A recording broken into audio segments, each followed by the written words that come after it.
சாய்ராம், ஜெய் சாய்ராம், ஜெய் சாய்ராம்.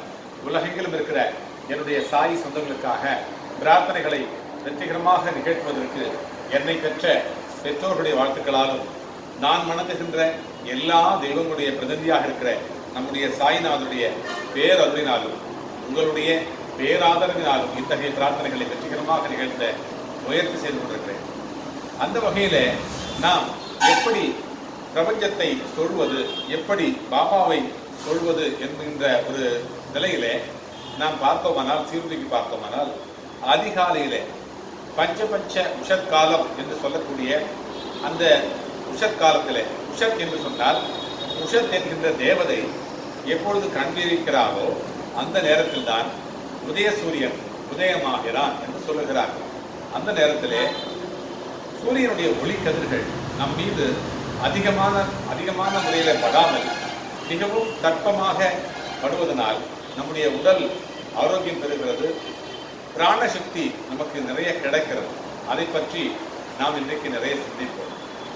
ஆக இன்றைக்கு பாருங்கள், நம்முடைய பாபாவை எப்படி சிந்திப்பது, எந்த நேரத்தில் சிந்திப்பது? ஒளிக்கதிர்கள் சூரியனிடத்திலிருந்து வருகின்ற பொழுது மிகவும் தீட்சண்யமாக வருகிறது. அதுபோல வராத நேரம் அந்த பஞ்ச உஷத்காலம் என்கின்ற நேரம். அதனால்தான் ஔவையார் வைகரை துயிலது என்று சொன்னார். ஔவையார் வைகரை துயிலது, காலை எழுந்தவுடன் படிப்பு என்று பாரதியார் சொன்னார். மன அழுத்தம், பரபரப்பு இல்லாமல் அமைதி கிடைக்கிறது. அது மட்டுமல்ல, இந்த நேரமானது காலை 4:30 மணி முதல் 6 மணி வரை பிரம்ம முகூர்த்தம் என்று சொல்லுகிறார்கள். இந்த நேரத்திலே திருமணம், கிரகப்பிரவேசம், நல்ல நிகழ்ச்சிகளை நாம் நடத்தினோம் என்று சொன்னால் நம்முடைய வாழ்க்கையிலே நல்ல பலனை அடையலாம், நல்ல வெற்றி கிடைக்கும், அமைதியான ஒரு வாழ்க்கை, ஆனந்தமான ஒரு வாழ்க்கை, மகிழ்ச்சியான ஒரு வாழ்க்கை கிட்டுகிறது என்கின்ற ஒரு நல்ல அபிப்பிராயத்தை நம்முடைய முன்னோர்கள் சொல்லி வைத்திருக்கிறார்கள். நாமும் அதுபோல ஈடுபட்டு வருகிறோம். அதனால்தான் நாம் நலமாக வாழ்ந்து கொண்டிருக்கிறோம். அது மட்டுமல்ல, நேரம் கூட்டல் எண்ணம் கூட்டல் செயல். நமது வாழ்க்கையிலே நேரமானது மிக முக்கியமானது, நம்முடைய எண்ணமானதும் கூட அதுபோல முக்கியமானது. இதையெல்லாம் இணைத்து செயலையும் நல்ல செயலாக செய்தால் நல்ல விளைவுகள் கிடைக்கும் என்பது நிச்சயம். ஒரு நாளான 32 நாழிகையிலே ஒரு முகூர்த்தம் 1.5 மணி நேரம் ஆகும். இந்த 1.5 மணி நேரத்திலே நாம் செய்யக்கூடிய நல்ல நேரமாகிய அந்த 1.5 மணி நேரமாகிய இந்த நேரத்திலே பஞ்ச உஷத்காலத்திலே நாம் செய்த நல்ல செயல்கள் வெற்றி பெறுகிறது என்று நாம் தெரிந்து கொள்கிறோம். கடவுளுக்கு சூட்டப்படுகின்ற மலர்கள், மரம், செடி, கொடி எல்லாம் கூட அந்த நேரத்தில் தான் சுறுசுறுப்பாக வேலை செய்ய ஆரம்பிக்கிறது. எனவேதான் காலையில் நமக்கு கிடைக்கும் காற்று, ஓசோன் மண்டலம் என்கின்ற அந்த மண்டலம் சுத்தமாக இருக்கிறது.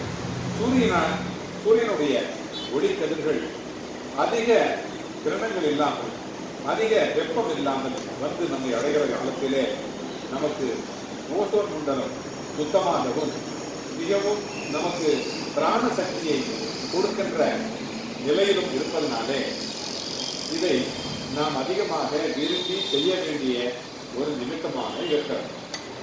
இதை நாம் அனுபவித்தால், இந்த நேரத்திலே இறை வழிபாடு செய்தால் நமக்கு 6ஆம் லெவல் என்கின்ற அந்த பிராணசக்தி லெவல் கூடுகிறது.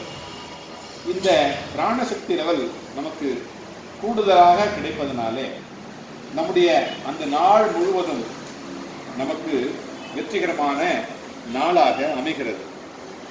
அதுபோல நம்முடைய ஒவ்வொரு நாளும் அமைந்தது என்று சொன்னால் மிகவும் நல்ல நாளாக, நல்ல வாழ்க்கையாக நமக்கு அமையும். இதைத்தான் காலை எழுந்து படிக்க சொல்லுகிறார் பாரதியார். இதைத்தான் ஔவையார் வைகரை துயிலது என்று சொல்லுகிறார். இதுபோலத்தான் பாபாவும் கூட அவருடைய குருஸ்தானத்திலே அவர் தியானம் செய்கின்ற பொழுது, அந்த குருஸ்தானம் மட்டுமல்ல, அந்த துவாரக மாயிலும் கூட அதிகாலையிலே எழுந்து அவர் இந்த தியான முறைகளை, அஷ்டாங்க யோகத்தை கடைபிடித்தார் என்று நாம் அறிகிறோம்.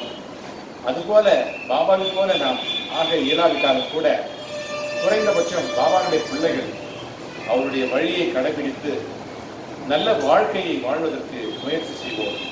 பாபா தரிசனம், பாப விமோசனம், வியாழன் தரிசனம், விடியல் நிதர்சனம், மண்டலூர் வாருங்கள், வரியெல்லாம் மறப்பீர்கள்.